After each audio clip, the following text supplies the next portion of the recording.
Assalamualaikum warahmatullahi wabarakatuh. Alhamdulillahirabbil alamin. Wassalatu wassalamu ala shadiqil wa'dil amin sayyidina wa habibina Muhammadin wa alihi wa sahbihi ajma'in. Amma ba'du. Bapak Ibu, Bapak-bapak, para imam, tokoh masyarakat, tokoh agama, dan seluruh peserta yang hadir, Bapak Ibu Ustadzat dari Rumah Quran, segala puji kita panjatkan kehadirat Allah Subhanahu wa Ta'ala. Alhamdulillah, siang hari ini kita bisa melaksanakan salah satu rangkaian kegiatan dalam rangka tahlil Ramadan di Rumah Quran dan Jawa Tidak Mudah. Salam dan salam semoga tercurah kepada junjungan kita Nabi besar Muhammad Sallallahu Alaihi Wasallam. Bapak Ibu yang kami hormati, sebagaimana tadi sudah disampaikan, kita sudah memulai kegiatan ini sejak minggu lalu. Jadi sudah minggu lalu ini sudah rangkaian kegiatan kedua. Yang pertama itu kita lakukan kuliah tajwid. Kita perbaiki bacaan peserta, dan alhamdulillah ada 200 lebih peserta yang hadir di kuliah tajwid selama 5 hari. Ini 200 lebih, termasuk di dalamnya ada 100 orang yang mengikuti secara aktif via Zoom online. Ini kalau yang dari Zoom ini pesertanya rata-rata dari kota. Ada 100 orang, jadi 117 orang, dan sisanya dari di aula Rumah Quran ini. Alhamdulillah peserta sangat antusias. Kita mengajarkan hukum-hukum tajwid sehingga diharapkan bacaan Al-Quran, apalagi menghadapi Ramadan sebagai bulan Al-Quran, kita sudah siap dengan bacaan yang baik. Yang kedua, hari ini kita laksanakan pelatihan imam dan khatib. Ini juga dalam rangka menyiapkan, sebetulnya kita semua sudah tahu apa yang akan kita pelajari, tapi kita ingin memastikan bahwa kita punya standar yang bagus, standar yang sama tentang kualitas imam dan khatib di masjid-masjid kita, terutama pada bulan Ramadan. Bahkan kita berharap bukan cuma imam yang mengimami sholat, tapi juga kita berharap kualitas imam yang memimpin upacara-upacara keagamaan. Misalnya yang memimpin tahlilan, yang mengadi salawati itu bacaannya kita perbaiki dan sebagainya. Ini sebetulnya harapannya. Tapi tentu Bapak Ibu, ini tidak mungkin selesai dalam waktu 2 jam ini ke depan ya. Ini tentu perjalanan yang panjang. Oleh karena itu kemarin saya sudah sampaikan ke beberapa stakeholder di Boalemu ini terkait mungkinkah misalnya kita mengadakan majelis taklim untuk imam-imam kira-kira setiap bulan, 1 kali setiap bulan toh? Karena dulu seingat saya waktu saya masih kecil itu dulu ada majelis taklim. Ini suara dapat dengar bagus ya? Dulu ada majelis taklim yang dibina oleh abah saya dulu itu. Itu imam-imam di desa-desa setilah muta. Bahkan mereka itu waktu saya masih alias, saya lihat mereka itu sudah baca kitab kuning. Sudah ada 3-4 tahun itu majelis taklim. Bukan lagi bicara yang kecil-kecil. Imam-imam itu saya ingat Haji Yofi almarhum, ya, Ustaz Asrul waktu itu sudah baca kitab kuning. Jadi baca kitab fikihnya itu sudah pakai kitab kuning, luar biasa. Nah, kita mau menghidupkan kembali itu, dan saya pikir insya Allah ini bisa kita lakukan. Kenapa Bapak Ibu? Karena kebutuhan imam kita ini sangat besar, dan rata-rata imam kita itu tidak melalui tahapan pelatihan dan pembelajaran yang sesuai. Rata-rata karena misalnya didaulat di kampung untuk menjadi imam, ya, atau misalnya karena orang tuanya imam dulu sebelumnya sehingga mesti mewariskan melangsungkan jabatan itu berikutnya karena kita SDM-nya terbatas. Nah, ini kita berharap Bapak Ibu, kita alhamdulillah di Cilamuta ini sebetulnya MUI itu sudah bikin pelatihan imam banyak kali. Tapi ya rata-rata disupport oleh Basnas dan Pemda, biasanya oleh Kemenak. Nah, yang hari ini saya sekaligus juga menginformasikan semua kegiatan kita di Rumah Quran ini, termasuk tarekat Ramadan Ini semuanya dengan nol anggaran. Jadi mohon maaf nanti kalau misalnya Bapak Ibu kalau haus itu ada air di belakang di dos itu bebas diambil. Tapi kalau mau tunggu kue tidak ada DP kue, tidak ada DP kue, apalagi DP makan siang, apalagi DP uang transport. Ya karena ini semuanya apa namanya tidak ada anggaran tersedia di rumah Quran, tapi kita tetap berusaha memaksimalkan siapa yang untuk bisa apa namanya melaksanakan pelatihan ini. Harapannya insya Allah imam-imam kita insya Allah, dan ini mungkin anak-anak dari iman ya yang hadir, ada anak-anak sekolah yang beberapa yang hadir dari beberapa sekolah.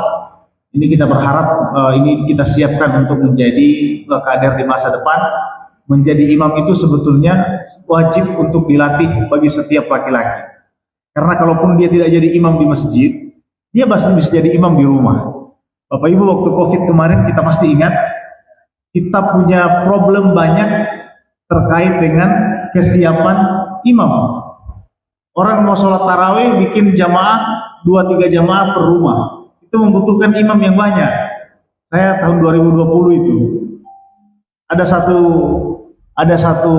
apa kepala desa Pak di Tilamuta sini, di Tilamuta ada kepala desa ketemu saya, dia bilang, Ustadz, so pertengahan Ramadan itu, pertengahan puasa 15 Ramadan kalau tidak salah, dia bilang, Ustadz, masih ada santri nonggo tuh santri to pesantren pengolah Pak ayah pengolah tidak, soalnya saya butuh katanya beberapa orang untuk menjadi imam sholat tarawih. Saya tanya, mau sholat tarawih di mana? Ini kan masjid tutup.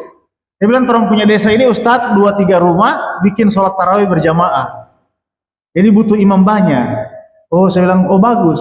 Baru kenapa nanti sekarang minta imam? Ini so 15 Ramadan. So 15 Ramadan Pak baru minta imam. Saya tanya, kenapa nanti sekarang minta imam? Dia jawab, kemarin Ustadz, soalnya yang dari imam yang dari tanggal 1 sampai tanggal 14, waktu itu dia masih bisa bawa imam, sekarang so tidak bisa. Kenapa saya tidak bisa bawa imam? Sudah pahit. Dulu saya tanya, baru DP makmum siapa? DP makmum DP Pak itu tetangganya, ada DP papa, baru anak-anak di situ berapa orang? Ini yang jadi makmum sholat tarawih. Ini Bapak Ibu cerita betul, dan ini di Tilamuta, ya. Ada salah satu kepala desa yang minta ke saya. Tilamuta ini kalau saya cerita ke kepala desa itu, orang masih mendapat ingat itu, karena ternyata kita punya problem seperti ini Pak. Ada kejadian di satu majelis taklim, jamaah melapor ke saya, Ustadz, saya sebut saja, boleh sebut saya masjidnya ya.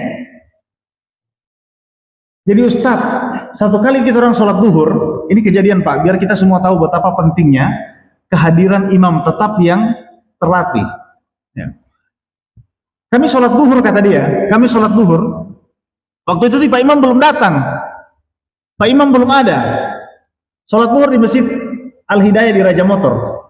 Itu masjid kan jalur orang jaga Basingga, kan jalan trans ya. Orang jaga Basingga di situ. Jadi kami sholat zuhur belum ada imamnya. Akhirnya karena tidak ada DP imam, orang semua baku tunjuk Ustaz. Tidak ada yang tahu Pak Imam ini. Berapa lihat ke sana tipe itu satu orang tidak kenal dia, bahwa dia pakai jubah. Nah, pakai jubah gagat ya. Oh, lema danggolo debo. jadi terus suruh maju, dia tidak mau. Sudah maju. Akhirnya maju, terus sepaksa-paksa sholat zuhur ini maju. So kamat paksa dia suruh maju. Begitu dia maju ke depan, sholat zuhur.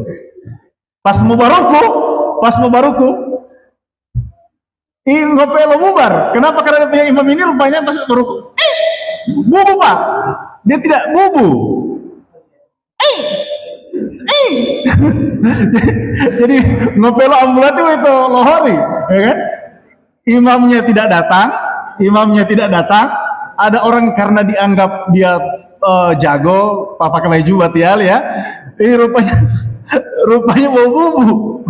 Nah, ini masalah Pak. Bagaimana cara mengatur, ya? Bagaimana cara mengatur imam-imam itu supaya kita, bagaimana mengatur urutan di dalam prioritas ketika imam tidak hadir, ketika imam tidak ada. Nah, ini perlu diatur. Banyak kejadian Pak. Saya ini di MUI kita banyak dapat laporan ini terkait imam-imam ya. dan macam-macam, banyak juga yang kita tahu ya, banyak juga yang kita tahu, tapi ini semua mesti kita perbaiki, kita maksimalkan. Oleh karena itu Bapak Ibu, mohon maaf hari ini kami berusaha walaupun terbatas. Belum mampu, ini kita belum beli kursi, jadi belum mampu, kita semua duduk di bawah ya. Kalau imam-imam biasa mentambilang itu biasa, buku-buku kuat. Ya, kita insya Allah akan melihat bagaimana harusnya kita menyiapkan imam. Insya Allah hari ini nanti saya akan sampaikan materinya secara cepat. Mohon izin Bapak Ibu, nanti kalau ada yang perlu ditanyakan, kita selesaikan hari ini. Di akhir nanti sebelum duhur, insya Allah, kita akan coba praktek beberapa rukun sholat. Ya, praktek ya. Nanti kita minta 1-2 orang untuk kita perbaiki rukun sholatnya, terutama misalnya rukun pauli yang kita baca. Ini kita perbaiki bersama-sama, karena Bapak Ibu, setiap imam itu menanggung sah atau tidaknya sholat makmumnya. Jadi kita mesti pastikan imam ini benar-benar paham dengan yang dia lakukan. Ini syarat jadi imam. Bapak Ibu, untuk menjadi imam itu sebetulnya tidak boleh bebas. Ada syaratnya. Ya. 1, beragama Islam. Imamnya mesti beragama Islam, ya kan? Jadi ada juga sekarang orang Kristen lancar baca Qurannya banyak. Tidak bisa dia jadi imam. Tapi kalau kita tidak tahu, misalnya jamaahnya tidak tahu, teolati mau bulawahu kan? Kita tidak tahu. Itu tidak apa-apa. Tapi kalau kita tahu, tidak boleh, tidak sah. Ya, harus berakal. Yang buringo taruh di belakang, Pak. Jangan taruh jadi imam, walaupun tampangnya meyakinkan. Ya, kalau dia talapas-lapas, jangan jadi imam. Dan syarat ini. Berikut laki-laki. Laki-laki bagi jamaah laki-laki, perempuan bagi jamaah perempuan, dan banci boleh menjadi imam untuk jamaah perempuan. Tidak boleh menjadi imam untuk jamaah laki-laki. Banci ini ada 3 macam. Banci ada 3 macam, Pak. Ada banci yang backing-backing. Banci yang backing-backing, dia laki-laki cuma pakai rok. Ya. Kalau yang seperti itu tidak boleh jadi imam, itu fasid. Tidak boleh jadi imam. Dia backing-backing. Ada yang laki-laki tapi dia jalan bagoyang. Melambai misalnya ya. Bagoyang, tapi dia laki-laki, dia mau sampai yang di tempat laki-laki, dia boleh jadi imam. Tidak masalah. Itu tidak masalah. Jadi dia ditempatkan di tempatnya. Ada yang ketiga. Yang ketiga ini namanya khunsa muskil dalam fikih, yang memiliki 2 alat kencing. Dua-dua ada. Laki-laki punya ada, perempuan punya ada sama dia. Dia misalnya laki-laki tapi ada rahim. Alat reproduksi laki-laki atau perempuan dua-duanya. Nah itu kalau yang begitu, maka kita lihat mana yang berfungsi aktif. Kalau mana yang aktif, kalau dia misalnya kencingnya dari alat laki-laki, berarti itu yang aktif. Misalnya, atau misalnya dia punya rahim dan dua-duanya alat kemaluannya bisa mengeluarkan kencing, tapi dia punya rahim, maka salah satunya ditutup. Ini namanya khunsa muskil. Ini boleh jadi imam, tapi untuk jamaah perempuan saja. Jamaah perempuan saja. Tidak boleh jadi imam untuk jamaah banci, menurut sebagian besar ulama. Walaupun dia banci sama-sama. Kenapa? Karena bisa jadi yang imam itu lebih dominan ke perempuan, sedangkan yang makmum lebih dominan ke laki-laki. Begitu ya? Sehingga para ulama mengatakan tidak boleh, dia mesti laki-laki ke laki-laki. Kemudian bersih dari hadas dan najis. Najis itu tahu ya? Najis itu semua kotoran yang sifatnya kencing atau yang keluar dari 2 tempat pembuangan itu, manusia maupun hewan. Ya, ini harus bersih. Kalau hadas itu artinya sesuatu yang menyebabkan seseorang mesti wudu, ya, menyebabkan batal wudu, namanya hadas. Itu hadas kecil. Atau menyebabkan seseorang kalau mau sholat mesti wudu, itu namanya hadas kecil.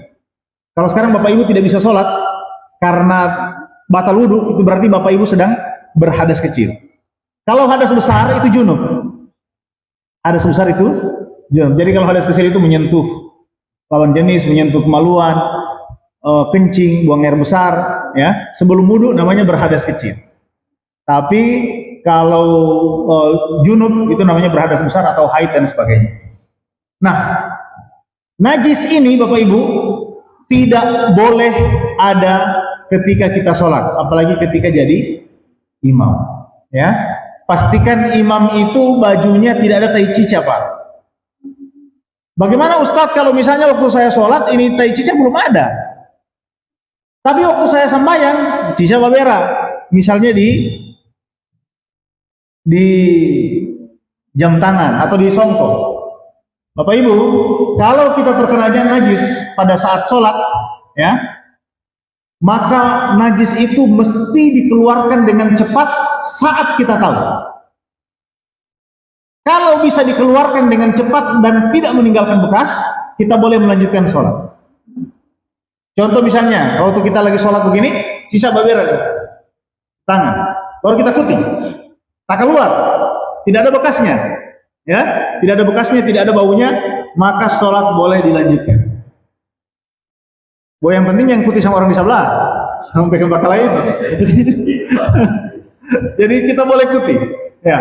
Tapi kalau ada bekasnya, maka kita mesti sholat kita batal. Sholat kita batal, najisnya mesti dikeluarkan, tapi wudhunya tidak batal. Oke? Jadi kita boleh keluar, siram air, sholat lagi, mulai baru. Atau misalnya kalau sholatnya di dekat jendela di masjid, ada hujan, tai cicak, sini tai burung, tinggal kasih basah di hujan begitu, tak keluar dia, lanjut sholat. Tidak usah membatalkan sholat kalau bisa dikeluarkan dengan segera. Atau kalau jatuh di songko misalnya, kita lempar songko ini, ya, lanjutkan sholat. Bisa. Wudhunya tidak batal. Yang batal itu sholatnya, kalau najisnya lama. Sekarang bagaimana kalau imam ada tai cicak di kakinya? Ini banyak kejadian. Imam ada tai cicak di kakinya. Batalkah sholatnya? Dia tidak tahu, Pak. Dia tidak tahu. Batalkah sholatnya? Sepanjang dia tidak tahu, dia boleh melanjutkan sholatnya. Dan semua jamaah yang tahu tidak boleh mengikuti imam itu. Oke? Ulangi, Pak. Sekarang saya di depan ini imam. Begitu saya sujud, jamaah yang di belakang saya dapat lihat, tai cica ini di kaki Ustaz. Ya kan? Dia yakin itu tai cica, maka semua yang melihat itu tidak boleh melanjutkan menjadi makmum saya. Dan yang tidak melihat, sholat mereka sah. Walaupun melanjutkan. Ya. Jadi kalau misalnya di belakang saya 2 orang dapat lihat tai cica, maka yang dia lakukan adalah dia mengatakan dalam hati, saya berniat melepaskan diri dari imam. Saya semua sholat sendiri ini. Jadi dia gerakannya tetap sama, Pak. Tapi dia sudah tidak bermakmum kepada imam di depan. Karena kalau dia tetap bermakmum, dia batal. Kenapa? Karena dia bermakmum di belakang seseorang yang dia yakini sholatnya batal. Jadi yang dapat lihat saja yang tidak boleh, yang tidak dapat lihat yang di ujung sana, yang di ujung sana, lanjut terus tidak masalah. Tidak masalah. Oke? Itu soal najis, ya. Jadi kalau ada najis, dapat lihat tai cicak, kita sudah dapat lihat tai cicak, kita kuti begini ternyata basah, tambah lebar. Ya kan? Kita sudah jadi imam ini ceritanya. Maka tidak boleh dilanjutkan, Pak. Tidak boleh dilanjutkan, apalagi terus sudah dapat lihat. Tidak boleh lanjutkan, kita mesti keluar. Mesti keluar. Bagaimana caranya keluar? Kalau kita merasa batal, takonto, terkena najis, ya. Sementara Pak Imam, bagaimana caranya keluar? Keluar saja. Keluar dari tempat dari depan. Bisa dibayangkan ya, Pak? Bisa ya? Bisa dibayangkan? Atau perlu praktek? Lagi sholat ini, lagi sholat. Tiba-tiba ada kucing melompat ke kita. Pantatnya ada DP tai. Kita lihat tertempel di sini. Misalnya kan? Batal tidak itu? Batal kan? Karena najis. Baik, apa yang kita lakukan? Keluar, Pak. Kita keluar. Ya. Kalau misalnya Ya, mudah-mudahan tidak ada kondisi ketika sujud ya. Tapi kalau kita meninggalkan makmum ketika sujud, kita langsung bilang, Pak, kan kita sudah batal ini, kita keluar. Baru bateria, "Woi Buge, maju mana? Kita sudah batal." Bateria ke sana, Pak. Jangan kasih biar orang buat sujud, ya kan? Nanti pagi, so siapa ini? Sampai yang subuh tiba imam tidak bangun-bangun ini, jadi tidak boleh, Pak. Ya, usahakan. Begitu juga kalau takonto, kita keluar. Nah, siapa yang mengganti maju?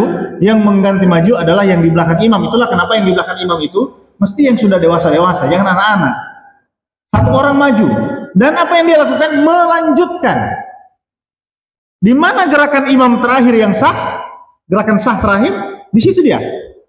Lanjutkan. Lanjut. Tidak usah ulang baru, lanjut. Ya. Jadi Bapak Ibu, Bapak imam, kalau takonto misalnya di rakaat di tahiyat akhir, jangan tahan. Maksudnya jangan tidak bilang, ya. Kasih terus jokis.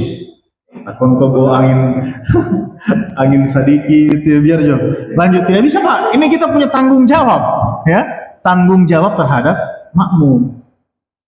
Walaupun misalnya makmumnya tidak tahu, kalau makmumnya tidak tahu mereka tidak batal, Pak. Tapi kita dapat dosa karena sudah batal dan tetap memimpin sholat jamaah. Jadi keluar di Masjid Al-Herat itu seberapa kali keluar. Ustaz Yusuf itu pernah, almarhum Ustaz Nur Huda pernah, ya kan? Mungkin takonto atau apa keluar. Nah, yang begini-begini kan jarang. Kalau debo ya biasanya, sedangkan itu di pesantren debo tak kaget. Menurut Ustaz Yusuf sementara Pak Imam mana semua jalan. Semua jalan nih. Sholat waktu itu sholat apa itu saya lupa itu. Ya. Jadi harus bersih dari hadas dan najis. Ya. Jadi kalau hadas itu kotoran yang tidak terlihat. Yang kotoran tidak terlihat, hadas dalam tubuh. Namanya hadas kecil, itu bisa dibersihkan dengan wudhu. Hadas besar dibersihkan dengan mandi junub. Baik. Kalau najis itu kotoran terlihat. Ya, di luar, kotoran terlihat di luar. Kalau bisa dikeluarkan dengan cepat, dikeluarkan. Kalau tidak bisa dikeluarkan, maka sholatnya batal, tapi wudhunya tidak batal. Bapak Ibu ke masjid, jalan ke masjid, tak injak tai sapi. Oke, apa yang kita lakukan? Cuci kaki. Perlu wudhu? Tidak perlu. Tidak perlu wudhu. Ya, cuci kaki saya. Kalau tai idom, tai juga itu, tai idom. Batal sholat enggak? Hah? Tidak apa-apa, ya. Yang dimaksud adalah kotoran dari dua kemaluan, dari pantat dan dari kemaluan. Jadi kalau tai idong, kalau cuma badaki, abuhu, ya, itu tidak membatalkan sholat. Itu tidak membatalkan sholat, ya. Itu tidak membatalkan sholat. Itu apa namanya, bagian dari bukan kotoran, ya, bagian dari hasil olahan tubuh.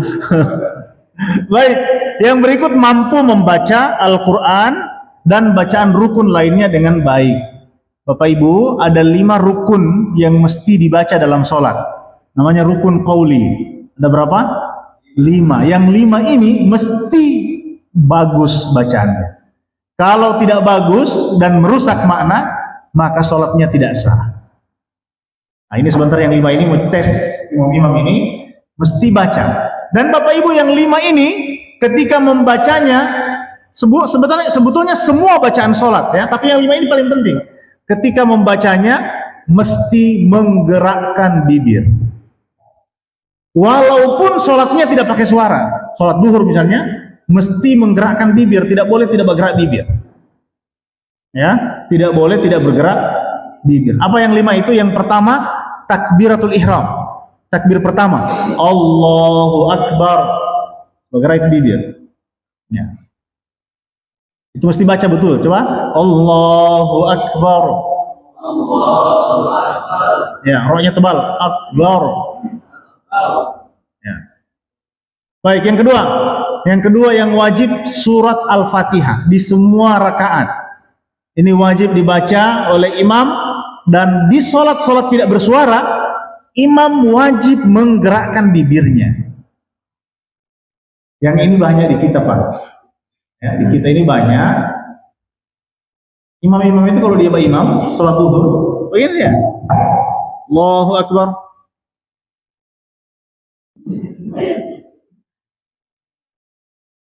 Allahu Akbar. Tidak boleh.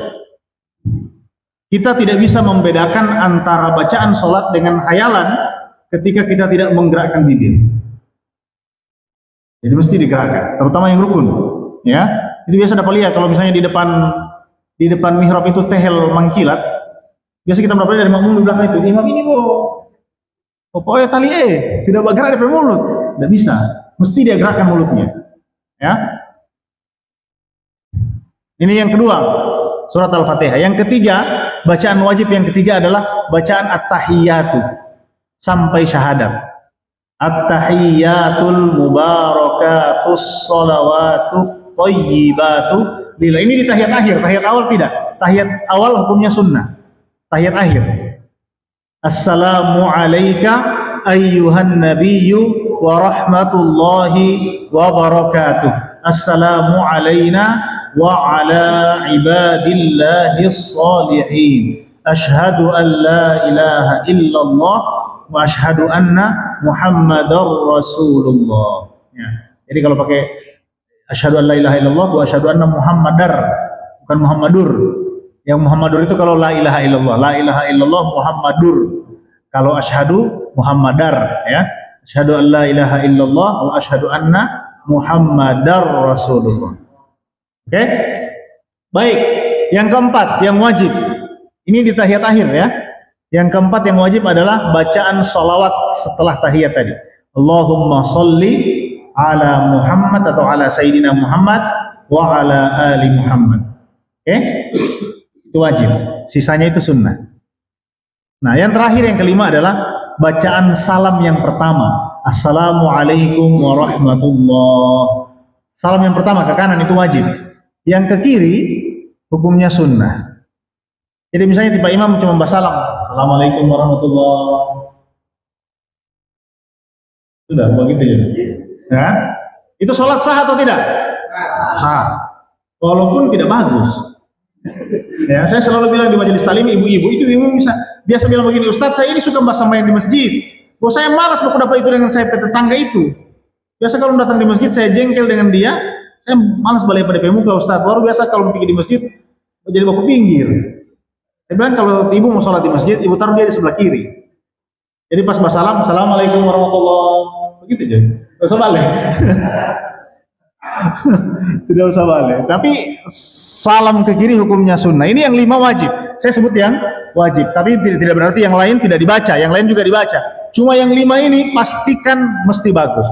Takbir pertama, surat Al-Fatihah, tahiyat, syahadu, sambung dengan salawat. Kemudian salam yang ke kanan, semua bacaannya mesti sempurna. Bagi imam maupun bagi makmum. Makmum juga. Ya, makmum itu ada kesempatannya untuk membaca itu. Kecuali kalau tidak ada kesempatannya, dia ditanggung imam. Tapi sepanjang ada kesempatannya, dia mesti baca. Mesti baca. Baik. Coba mohon maaf Bapak Ibu, kita baca surat Al-Fatihah. Ikut saya ya. A'udzu billahi minasy syaithanir rajim.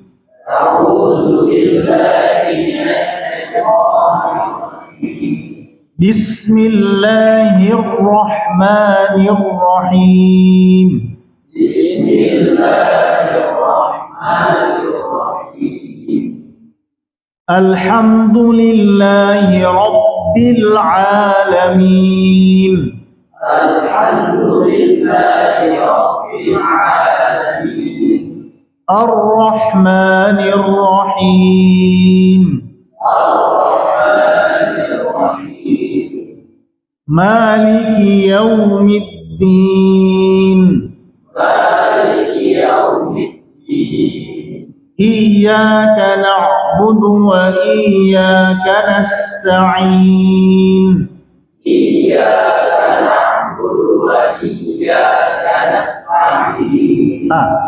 nasta'in. Ulang. Iyyaka na'budu wa iyyaka nasta'in.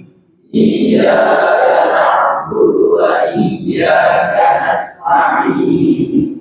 Ihdinas siratal mustaqim. Ihdinas siratal mustaqim.